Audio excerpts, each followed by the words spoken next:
जय जय श्री राम। आप सभी का जीवन मंगलमय हो। आप सभी महान भावों का वंदन, अभिनंदन एवं स्वागत है।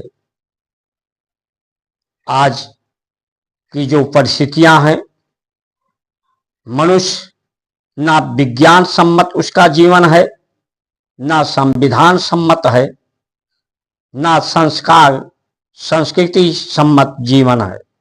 जीवन अस्त व्यस्त है। जीवन में जो उपयोगी शिक्षा को की बात करें, न्याय की बात करें, स्वास्थ्य की बात करें, खाद्यान्न पदार्थों की बात करें, वेशभूषा की बात करें, व्यवहार और व्यवस्था की बात किया जाए तो ये सब दुख ही देने वाली हैं, बीमार ग्रस्त करने ही वाली हैं, अनाचार अत्याचार को ही पैदा करने वाली है। जगत का रीत स्वार्थ का रीत है। सूर्य नर मुनि की ये रीति, स्वार्थ पाए करें सब प्रीति। ये स्वार्थ जब तक जिसका स्वार्थ है तब तक उस पर विश्वास है, तब तक उसका उससे साथ है। और ये स्वार्थ सदैव एक दूसरे से पूरा नहीं होता। संविधान की रक्षा की बात करते हैं वाले सही मायने में संविधान की रक्षा करने की जरूरत है। संविधान है लेकिन उसका सही अनुपालन नहीं है। अनुपालन होता तो इतना अपराध, इतनी हिंसा,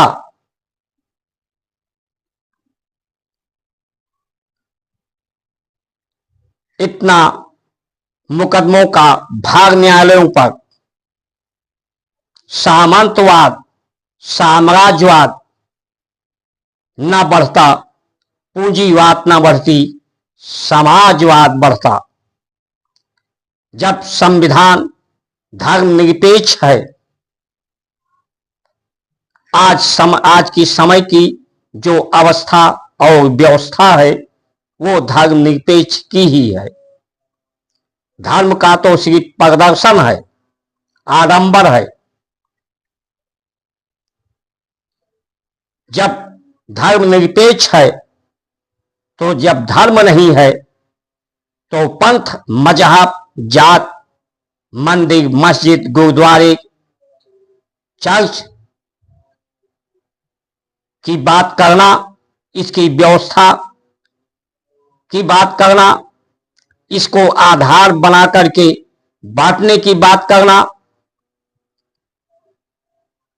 फिर सरकारी अभिलेखों में जात और धर्म की बात क्यों की जाती है, क्यों फार्म भराया जाता है, जात भरे जाते हैं, धर्म पूछा जाता है सरकारी प्रपत्रों के माध्यम से।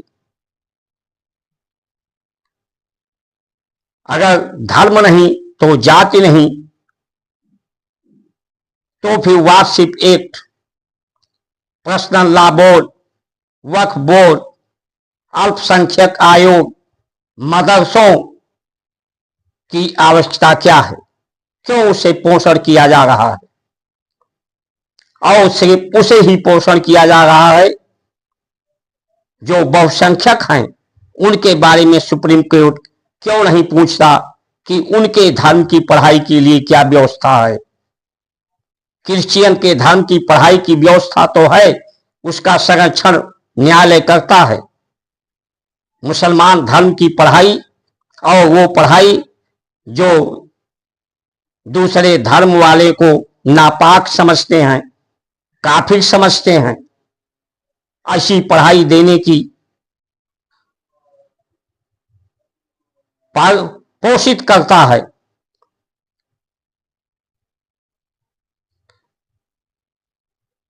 जात पात खत्म हो जाए, धर्म खत्म हो जाए, उसकी व्यवस्थाएं परंपराएं समाप्त हो जाएं, आरक्षण समाप्त हो जाएगा स्वतः, तो लोग अपनी योग्यता के आधार पर संघर्ष करें। लेकिन इस बिंदु को लेकर भी अभी इसकी व्यवस्था की बात की जाए तो भारत में बहुत बड़ा संघर्ष खड़ा हो सकता है। सत्य सनातन की बात किया जाए, उसकी परंपराओं के निर्वहन के लिए उसे जरूरी किया जाए सबके लिए कि जब धारण जिससे हो रहा है वो कारण एक है, सबका स्वभाव एक है,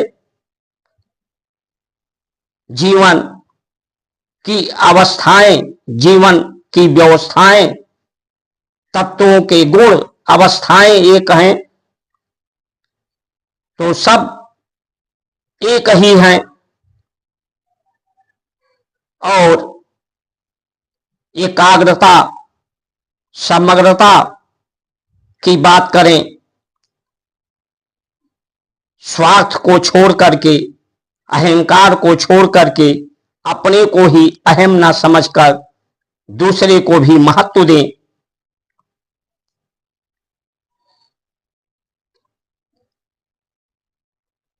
ये जो भूख है, भूख सत्य को स्वीकार करने के लिए, शांति को प्रदान करने के लिए, प्राप्त करने के लिए, शक्ति को प्राप्त करने के लिए, स्वस्थ रहने के लिए, इस धराधाम को सुंदर बनाने के लिए, तन मन चित्त बुद्धि को सुंदर बनाने के लिए, सत्य जो सनातन है, संपूर्ण है, उस संपूर्ण को जानने के लिए ये भूख ही संसार के सुंदर, सुंदरम सत्यम शिवम, सत्यम शिवम सुंदरम के लिए ही ये भूख है।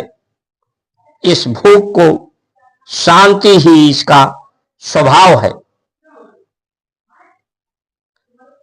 सबका श्रद्धा के आधार पर, ध्येय के आधार पर, धर्म के धारणा के आधार पर एकजुटता के लिए तो ना आज धर्म का पालन हो रहा है, धर्म को सिर्फ श्रवण हो रहा है, अनुसरण नहीं हो रहा,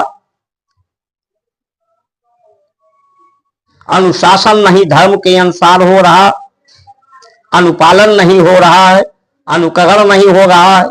संविधान की भी वही परिस्थितियां हैं कि जब धर्म निरपेक्ष है तो धर्म और जात, मजहब, पंथ की व्यवस्थाएं भी समाप्त होनी चाहिए। इस पर जो बात करे उस पर तो सीधे सीधे देशद्रोह, राष्ट्रद्रोह का संज्ञेय अपराध होना चाहिए संविधान की रक्षा के लिए, या संविधान को धर्म के रीतियों नीतियों के अनुसार संविधान होना चाहिए। विज्ञान, एक छोटा सा उदाहरण बताता हूं। विज्ञान 200 किलोमीटर की गति से चलाने के लिए कार बनाती है, लेकिन संविधान 60 किलोमीटर चलाने की अनुमति देती है। तो या तो संविधान 200 किलोमीटर चलाने का हो या विज्ञान ही 60 किलोमीटर चलाने का हो। उसके चलाने के लिए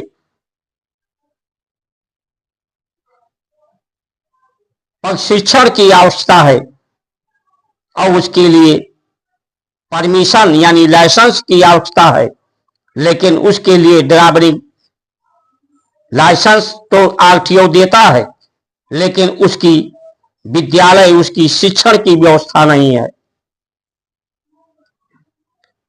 सिर्फ कुछ लोग ऐसे हैं जिनका स्वार्थ भगवान बनने का है, परमात्मा से भी ऊपर उठने का है, दूसरे अपने को अहम, महत्व और श्रेष्ठ और दूसरे को महत्वहीन करने का है।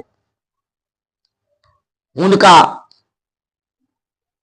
जो विचार है, व्यवस्था है कि पूरा सृष्टि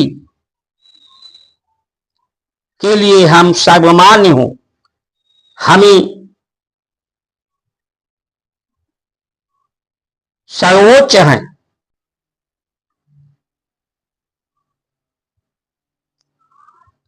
सूर्य, चंद्रमा, तारे, धरती, पृथ्वी हमारे अनुसार चलनी चाहिए। ऐसे लोग इस संसार में हैं, स्वार्थी, जिन्हें सम्मान पाने का, महाशक्ति होने का शौक चढ़ा है। लेकिन जो श्रेष्ठ होता है, महाशक्ति परमात्मा के सत्य से जोड़कर, सत्कार से जोड़कर, सेवा अर्थ से जोड़ करके, परमार्थ से जुड़कर, परोपकार से जोड़कर ही कोई श्रेष्ठ और परमात्मा तुल्य हो सकता है। तो आइए, आज की जो व्यवस्था है किसी भी दृष्टिकोण से हितकारी नहीं है। हितकारी व्यवस्था या तो संविधान के अनुसार धर्मनिरपेक्ष की बात किया जाए, धर्म की जितनी पंथ की व्यवस्थाएं हैं समाप्त हो, इसके लिए एकाग्र हो, एकजुट हो, या धर्म का पूरा पूरा पालन, धर्म के अनुसार विज्ञान, धर्म के अनुसार नीतियां, धर्म के अनुसार आहार, व्यवहार, विचार और सुव्यवस्था हो, जीवन को व्यवस्थित किया जा सके। इसके लिए जब ऐसी अवस्थाएं, अस्त व्यस्त व्यवस्थाएं होती हैं, संविधान से के मार्ग से ना कोई स्वस्थ रह सकता है, दवाई और डॉक्टर के माध्यम से, ना इस संविधान से लोगों में एकजुटता रह सकती है, ना न्याय हो सकता है, ना परम सुख, परम आनंद, परम शांति किसी को प्राप्त हो सकती है। इसका माध्यम सिर्फ सत्य को स्वीकार करने के लिए, सतमार्ग जो हमारा सदग्रंथ है, वो सुंदर श्लोक, उत्तम श्लोक उदाहरण है श्रेष्ठ होने का, परम से जुड़ने का, परमात्म तुल्य होने का। सत्य में ही असत्य की धारणा से असत्य भी सत्य के समान हो जाए, माया का प्रभावहीन हो जाए और सत्य की प्रभावशाली हो जाए स्वभाव के अनुसार। इसलिए समय रहते हम सबको जागृत होना चाहिए और युग परिवर्तन ऐसे समय में अवश्य भावी है। चाहे धर्म के आधार पर युद्ध हो, युद्ध धर्म की आड़ में भी युद्ध होगा, धर्म के आधार को बनाकर युद्ध होगा, और स्वार्थ के माध्यम से भी युद्ध ही होगा। युद्ध के उपरांत ही सतयुग युग का परिवर्तन होगा। जब भी युग का परिवर्तन हुआ है, उसका माध्यम युद्ध ही हुआ है। इन्हीं वचनों के साथ आप सभी की सुमंगल कामना करते हुए जय श्री राम।